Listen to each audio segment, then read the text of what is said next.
Mesdames, Messieurs, bonjour et bienvenue dans ce 13h au Bénin. Voici le sommaire. La République du Bénin et la République fédérale du Nigeria ont signé un accord bilatéral historique d'intégration. Une scientifique d'accord placé sous le haut patronage des présidents Bola Ahmed Tinubu, Patrice Talon, et qui s'inscrit dans l'optique d'une coopération plus étroite et plus efficace entre les deux États.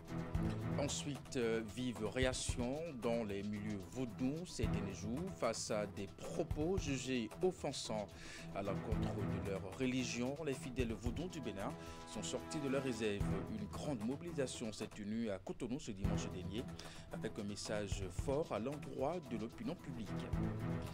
Et pour finir, un grave accident a coûté la vie à 3 personnes au petit matin de ce dimanche à Ikmile, dans la commune d'Adjawere. Le drame est survenu lorsqu'un camion chargé d'essence de contrebande en provenance du Nigeria a pris feu.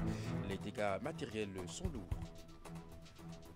Voilà pour vous le sommaire de cette édition. À nouveau, bonjour et bienvenue si vous nous rejoignez en bref et en image à l'occasion du premier sommet économique de l'Afrique de l'Ouest qui s'est tenu à Abuja, au Nigeria, le samedi 21 juin. La République du Bénin et la République fédérale du Nigeria ont signé un accord bilatéral historique d'intégration. Le scientifique d'accord placé sous le haut patronage des présidents Bola Ahmed Tinubu et Patrice Talon qui s'inscrit dans l'optique d'une coopération plus étroite et plus efficace entre les deux États, accord signé par la ministre nigériane de l'Industrie et du Commerce et de l'Investissement, l'ambassadrice secrétaire d'État aux Affaires étrangères du Nigeria et la ministre béninoise de l'Industrie et du Commerce et le ministre des Affaires étrangères du Bénin. Bien entendu, cet engagement pose les bases sérieuses d'une intégration économique et ambitieuse prenant en compte tous les sujets, y compris les obstacles non tarifaires aux échanges tels que les autorisations de mise sur le marché, les formalités douanières et les réglementations, ainsi que les questions fiscales et monétaires. Ainsi, le Bénin et le Nigeria entendent jouer un rôle de catalyseur et démontrer par l'exemple ce que peut être une intégration africaine réussie, pragmatique, inclusive et orientée vers les résultats. Le président Patrice Talon a à cet effet appelé solennellement les ministres responsables concernés à œuvrer pour la mise en œuvre rapide et rigoureuse de l'accord afin qu'il génère des retombées concrètes pour les populations. Et puis, dans une autre activité, justement, toujours au Nigeria, Abuja a accueilli ce dimanche 22 juin 2025 la 67e session ordinaire de la conférence des chefs d'État et de gouvernement de la CEDEAO. Une session au cours de laquelle Julius Madabio est nommé à la tête de l'institution. Une nomination qui intervient dans un contexte où la CEDEAO est marquée par de nombreux défis, notamment sécurité et économique. Le passage de témoin entre Ahmed Bola Tinubu et Julius Madabio a été rehaussé par la présence des chefs d'État et de gouvernement de la CEDEAO face à la nécessité de relancer la coopération économique. Le nouveau président de la CEDEAO va œuvrer au renforcement de l'unité régionale et la consolidation des mécanismes de gouvernance démocratique et à la simulation de l'intégration économique. Ensuite, le président de la République du Bénin, Patrice Talon, était à Abuja, vous le savez, capitale du Nigeria, pour participer aux travaux du premier sommet économique de l'Afrique de l'Ouest. Ce sommet a été une occasion d'aborder les différents sujets touchant les peuples des pays membres de la CEDEAO. Le président de la République du Bénin, Patrice Talon, a passé au pays fin les mots qui minent l'institution sous-régionale tout en appelant à une intégration économique de la CEDEAO. On écoute Patrice Talon. L'Afrique a les mêmes idéaux que le reste du monde. Ce n'est pas la volonté qui nous manque, mais nous ne parvenons pas à faire aboutir nos idéaux. Et notre échec principal, et qui est la cause de notre sous-développement, c'est bien notre incapacité à mettre en œuvre notre idéal. Et ceci est de la responsabilité de nos leaders, nos responsables. C'est de la responsabilité de nos collaborateurs, c'est-à-dire les ministres. C'est de la responsabilité des cadres de nos ministères. C'est de la responsabilité de notre administration globale. Ce sont donc l'ensemble des divers responsables de l'Afrique, du plus haut niveau jusqu'au plus bas, qui sont responsables de la non-mise en œuvre de notre idéal. Et c'est pour cela, Monsieur le Président Ahmed Tinubu, que votre appel à une action commune pour la complémentarité et l'intégration de notre économie, qui relève du rôle des chefs d'État que nous sommes, est à saluer.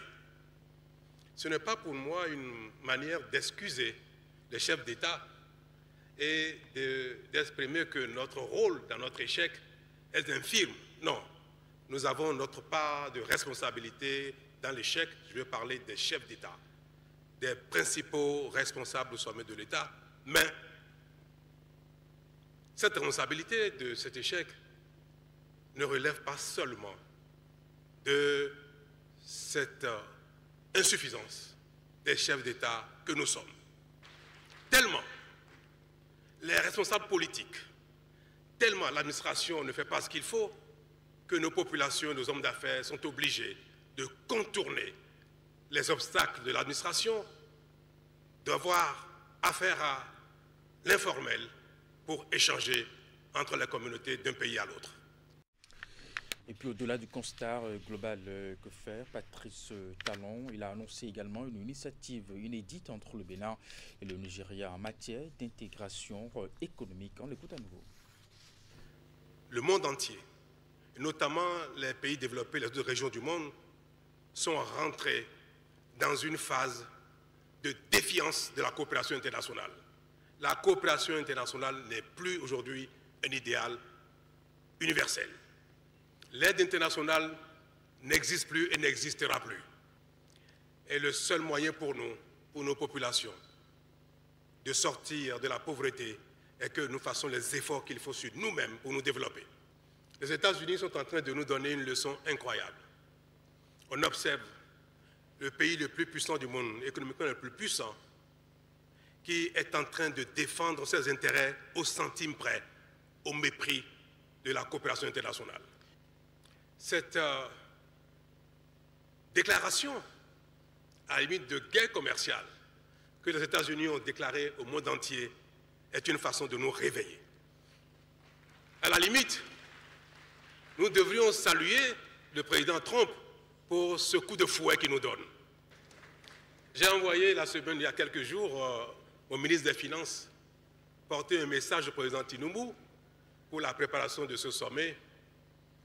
Et j'ai prié donc le grand frère Tinubu d'accepter que le Bénin et le Nigeria soient les pionniers du passage à un nouveau palier en termes d'intégration. Nous sommes de la CEDEAO, nous avons des textes extraordinaires concernant l'économie, concernant l'intégration, mais on n'a pas beaucoup bougé. Donc j'ai demandé au président Tinubu que le Bénin était prêt pour être un pionnier avec le Nigeria, pour passer une étape réelle, concrète d'une intégration économique. Pour finir, je voudrais dire et vous prendre à témoin, prendre toute la salle à témoin, prendre les citoyens du Nigeria, du Bénin à témoin, que le président Tinubu et moi, nous sommes d'accord pour que le Bénin et le Nigeria intègrent leur économie de manière effective. Nous sommes d'accord. Nous avons donné les consignes qu'il faut à nos divers collaborateurs. Et maintenant, je veux interpeller mes ministres, y compris celui qui est en train de faire la traduction. Celle qui est assise, mon ministre du Commerce, ceux qui sont dans la salle. J'interpelle les ministres du président Tinubu qui sont derrière lui, la ministre du Commerce tout à l'heure qui est passée, pour que notre volonté, notre instruction d'aller plus loin dans notre intégration soit une réalité et c'est désormais de leur responsabilité.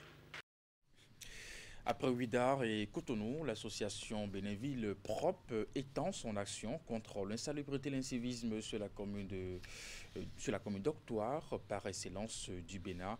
Alain Adjibodé et son équipe ont en effet procédé ce vendredi à la mairie d'Abomey-Calavi au lancement officiel du concours Abomey-Calavi Ville Propre. Cette initiative basée sur une approche à la fois citoyenne et compétitive soutenue par plusieurs structures privées comme publiques, dont la société de gestion des déchets de la salubrité. Le point de la cérémonie avec Hugues Villingbe. Transformer les 9 arrondissements de la commune d'Abomey-Calavi en véritable modèle de salubrité, de civisme et de bien-être collectif. C'est la visée véhiculée par le concours Abomey-Calavi Ville Propre, dont le lancement s'effectue au cours de cette cérémonie. Le concours Abomey-Calavi Ville Propre entend mobiliser les arrondissements autour de 3 enjeux majeurs: la salubrité, la libération des espaces publics et la lutte contre la pollution sonore. C'est un appel à l'action, une invitation à chaque quartier à relever le défi de la propreté durable. Le concours Abomey-Calavi Ville Propre est une initiative de grande portée. Il s'agit d'une mobilisation citoyenne. Pour l'aboutissement de ce projet, un rôle déterminant est confié aux autorités locales. Chers chefs d'arrondissement, chers chefs quartiers, voilà ce concours qui vient directement vers nous et qui nous donnera l'occasion de montrer qui nous sommes et ce que nous allons faire en matière de propreté. Les autorités locales doivent se mobiliser et faire sortir la population. Surtout la population le matin, comme on le dit, c'est tous les samedis à partir de 7h jusqu'à 10h, 11h qui doivent être nombreux dehors pour quand même rendre sortir à nettoyer, à enlever les herbes, les mauvaises herbes. Le concours Abomey-Calavi Ville Propre bénéficie d'un accompagnement multiple. Au nombre des partenaires de l'ONG Bénin Ville Propre figurent notamment la Société de gestion des déchets et de la salubrité et la direction départementale du cadre de vie. La SGDS apporte son expertise, ses ressources matérielles et humaines et son engagement indéfectible pour accompagner les communes du Bénin dans l'amélioration durable de leur cadre de vie. Ma mission est d'assurer la coordination technique, le suivi rigoureux des critères de performance ainsi que l'appui conseil aux acteurs du terrain. Les allocutions sont suivies de la remise d'un lot d'outils d'entretien destinés à servir dans le cadre de la compétition qui s'ouvre le 28 juin et se ferme le 9 août 2025. Des toilettes publiques sont prévues à titre de récompense pour les 3 premiers arrondissements. Assemblée générale des vendeurs d'essence frelatée ce vendredi dernier au stade général Mathieu Kéréko. La rencontre initiée par l'association des acteurs d'assainissement du secteur des produits pétroliers, elle vise à harmoniser afin d'établir une réglementation claire sur la vente du carburant dans les différentes villes du Bénin. Compte rendu Florence Bossard, Simon Rolon. C'est un moment crucial pour ces acteurs du secteur informel des produits pétroliers au Bénin. Des vendeurs et vendeuses de carburant discutent de la mise en place d'une grille tarifaire commune et de mécanismes de contrôle pour éviter les spéculations abusives sur le prix de l'essence frelatée au Bénin. Désormais, partout au Bénin, un litre d'essence frelatée doit être vendu à 600 francs CFA. Ce que nous faisons aujourd'hui est un pas vers l'avenir, mais aussi un adieu à des pratiques devenues inadaptées. Nous tournons une page, non pas pour renier ce que nous avons été, mais pour bâtir avec lucidité ce que nous voulons devenir. Le secteur informel de la distribution des produits pétroliers, que l'on désigne communément sous l'appellation essence payeur, a longtemps été une solution de subsistance pour de nombreux compatriotes. Les autorités présentes à cette assemblée générale promettent encadrer davantage ce sous-secteur tout en tenant compte des contraintes liées à ce métier. Au cours de la rencontre, un bureau a été mis en place par la nouvelle association des acteurs d'assainissement du secteur des produits pétroliers. Nous aurons accompli de grandes choses ensemble au cours de notre mandat. Votre engagement, votre enthousiasme et votre solidarité seront la force vive de notre association. Je saurai compter sur vous pour votre contribution précieuse. Nous allons travailler main dans la main, avec détermination et passion, pour faire de notre association un modèle de réussite et de partage. Ensemble, nous pouvons construire un avenir encore plus prometteur pour notre communauté. Ce creuset des acteurs d'assainissement du secteur des produits pétroliers a pour objectif d'uniformiser les prix au niveau des vendeurs d'essence, de contribuer à la mobilisation accrue des recettes douanières et encadrer les pratiques qui mettent en péril la sécurité publique et l'ordre économique. Protéger les jeunes élèves de la consommation des produits psychotropes, c'est l'objectif d'une campagne de sensibilisation lancée par la préfecture de Pobert à l'endroit des élèves du département du Plateau. Le lancement officiel de cette campagne s'est déroulé au CEG2 de Pobert. Voici les images. Concentrés et curieux, les élèves du CEG2 de Pobert prêtent une oreille attentive aux messages de prévention passés au cours de cette séance qui marque le lancement de la campagne de sensibilisation contre l'utilisation des produits psychotropes en milieu scolaire dans le département du Plateau.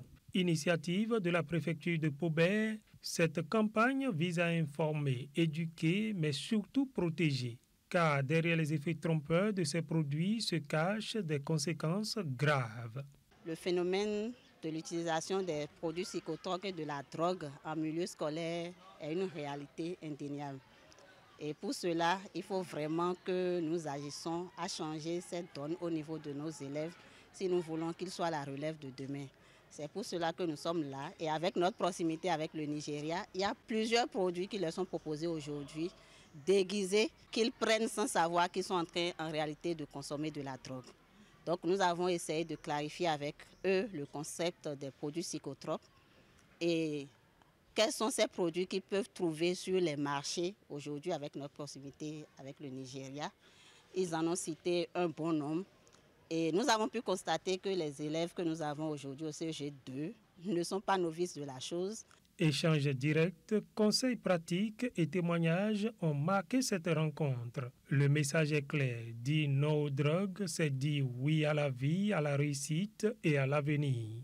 La drogue développe l'immoralité, fait perdre le goût du travail, ruine la santé physique et morale des personnes, conduit à la délinquance, cause l'échec scolaire, détruit les familles, aggrave l'insécurité, propage des maladies, déstabilise les démocraties. Chers jeunes, l'avenir vous appartient. Il faut donc promouvoir la politique et les initiatives qui découragent la toxicomanie en milieu scolaire. C'est pour ce danger-là. Le gouvernement a vu qu'il faut commencer par sensibiliser les enfants que vous êtes pour que ce danger-là ne vous détruise pas. Que ce danger ne vous amène pas à regretter demain. Le message est passé et chaque élève est invité à être un relais actif dans la lutte contre les drogues en milieu scolaire. Je voulais annoncer un titre vive réaction dans les milieux vaudous ces derniers jours face à des propos jugés offensants à l'encontre de leur religion. Les fidèles vaudous du Bénin sont sortis de leur réserve. Une grande mobilisation s'est tenue ce dimanche à Cotonou, bien entendu avec un message fort à l'endroit de l'opinion publique. Le point avec Teddy Goudalo. Grande mobilisation des fidèles vaudous du Bénin sur l'esplanade du Palais des Congrès de Cotonou. Cette sortie médiatique fait suite aux attaques verbales enregistrées ces derniers jours à l'encontre de la religion vaudou. La situation la plus récente et qui continue d'alimenter des commentaires concerne les propos d'un prêtre catholique au sujet du statut vaudou des jumeaux, d'un révérend pasteur sur une prétendue existence de la pratique du sacrifice humain dans le vaudou et d'un individu de religion islamique sur la pratique du vaudou qui mènerait en enfer. La communauté vaudou du Bénin qualifie ces propos d'hérétiques et de sacrilèges. Elle attire ainsi l'attention de l'opinion nationale et internationale sur la gravité de la situation tout en saluant les efforts du gouvernement béninois en faveur du tourisme religieux érigé en levier de développement économique. Il est donc fort regrettable que certains membres des différents clergés des religions importées ignorent ces faits d'actualité en s'adonnant à des actes visant à salir et à diaboliser le vaudou qui est pourtant leur culture, quoique n'étant pas leur religion. Chacun a sa ligne tracée selon leurs croyances. Chacun n'a qu'à suivre sa ligne. Il ne faut pas se mélanger. On ne sait pas ce que Vaudois fait du mal. On nous insulte, tu ne peux pas porter perles et sortir. On va dire c'est le Satan. Non à la désacralisation, non à la banalisation, non à la théâtralisation de ce que relève de Vaudou. Les fidèles ont également prié pour la paix au Bénin. Désormais, la communauté annonce qu'elle se réserve le droit de condamner publiquement, par voie de communiqué ou par tout autre acte légal à sa disposition, toute attaque visant à ternir l'image de la religion vaudou. Avant de prendre congé de vous, un grave incendie a coûté la vie à 3 personnes au petit matin de ce dimanche à Ikpinlé, dans la commune d'Adjawere. Le drame est survenu lorsqu'un camion chargé d'essence de contrebande en provenance du Nigeria a pris feu. Les dégâts matériels sont lourds. Les détails de cet incendie avec Emma Rodonou dans ce reportage. 3 personnes complètement calcinées, une scierie et des boutiques totalement consumées, la façade de cet immeuble léchée par les flammes et la moyenne tension de la SB2E en partie endommagée. C'est le bilan de l'incendie provoqué par ce camion 10 roues qui transportait de l'essence de contrebande de Pobé en direction de Porto Novo. Nous sommes ici à Okoakari, Ikpinlé, dans le département du Plateau, et selon les témoignages, les faits se sont déroulés autour de 4 heures du matin. À notre arrivée, on nous a d'abord alerté, nous aussi nous avons constaté qu'un camion transportait de l'essence qui venait de Pobé en direction de Porto Novo. Il y a eu une situation où il s'est renversé. Et vraiment, les dégâts sont énormes. Arrivé juste avant le marché de Modani à Ikpinlé, un pneu s'est éclaté et le camion s'est renversé avec des bidons d'essence. Et vous savez déjà la suite. En même temps, le camion a pris feu. Le camion a quitté le goudron en fait. Et quand c'est tombé, en même temps, il a pris feu. Et c'est comme ça les dégâts ont commencé. Vous savez, la population a entendu juste un grand bruit. Et ils se sont réveillés, la population s'est réveillée. Et c'est comme ça qu'on a commencé par gérer les flammes. Les personnes calcinées sont identifiées comme le chauffeur et 2 de ses apprentis. C'est-à-dire, quand vous voyez le corps, c'est totalement calciné, on n'arrive même plus à distinguer qui est qui. On était obligé de mettre le corps, je vais dire, calciné dans des sacs que nous avons envoyés déjà et à la morgue de Covey parce que la morgue de Sakété de Porto Novo serait pleine. Et donc nous avons dû chercher à négocier entre Zajanado et Covey. Il y a un jeune de 18 ans, un jeune de 27 ans. Et le jeune de 27 ans, lui, veut même doubler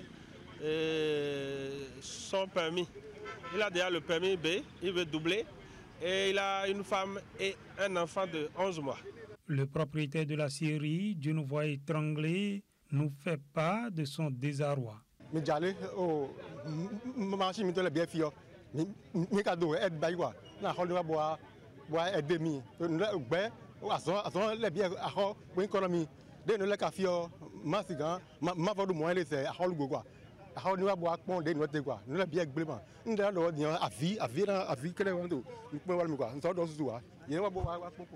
Face au drame, les sapeurs-pompiers alertés n'ont pu faire diligence.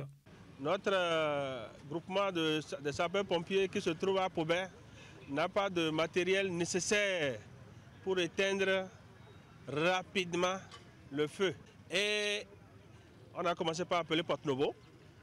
C'est après des heures. Et le feu a déjà fini de causer ces dégâts avant que le camion s'éteigne. Des sapeurs-pompiers ne quittent Porto Novo. C'est un énième drame qui vient poser à nouveau la question du transport sécurisé de l'essence de contrebande sur le territoire béninois. Et c'est la fin de cette édition. Merci de l'avoir suivi, de votre fidélité à nos programmes à 16h, votre bulletin d'information à 19h30, la grande édition de la soirée. Et puis juste après, retrouvez Wahab Alikbara dans son émission. L'info continue. Portez-vous bien et à très bientôt.